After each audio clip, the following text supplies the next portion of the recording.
ભાઈ હવે તો ગવર્મેન્ટે પણ કહી દીધું કે ડ્રાઇવિંગ લાયસન્સ સાથે તમારું ફોન નંબર લિંક નહીં હોય તો ઇન્સ્યોરન્સ ક્લેમ પાસ નહીં થાય.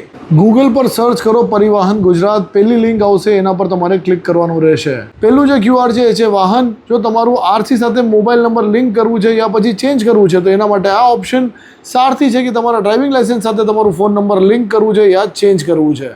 તો હવે આપણે સારથી સિલેક્ટ કરશું. અહીંયા તમારું લાયસન્સ નંબર નાખવાનું રહેશે. પછી તમારું ડેટ ઓફ બર્થ અને સ્ટેટ સિલેક્ટ કરો, કેપ્ચા નાખો અને સબમિટ બટન ઉપર ક્લિક કરો. અહીંયા તમારે આધાર નંબર સિલેક્ટ કરવાનો છે ને અહીંયા તમારે આધાર નંબર ફીડ કરવાનો છે. એકવાર આધાર એન્ટર થઈ જાય એટલે જનરેટ OTP પર ક્લિક કરો અને જે OTP નંબર આવે એને અહીંયા તમે ફીડ કરી દો અને આ બધા બોક્સીસને ચેક કરી દો અને ઓથેન્ટિકેટ પર ક્લિક કરો. હવે અહીંયા તમને તમારા લાઇસન્સની ડિટેલ્સ આપી દેશે. હવે અહીંયા તમારો એક્ઝિસ્ટિંગ ફોન નંબર આવી ગયો હશે જે તમારા લાઇસન્સ સાથે લિંક હતો. આને ચેન્જ કરવા માટે પ્રોસીડ કરો અને અહીંયા તમારો નવો નંબર અને એને કન્ફર્મ કરો અને પ્રોસીડ કરશો એટલે તમારું કામ થઈ જશે. તો જાઓ ફટાફટ અને ચેક કરો કે તમારા ડ્રાઇવિંગ લાયસન્સ સાથે કયો નંબર લિંક છે અને એને ચેન્જ કરો. અને આવા જ વિડીયો માટે ફોલો કરતા રહ્યો ધ ટેક મેં રાખીને.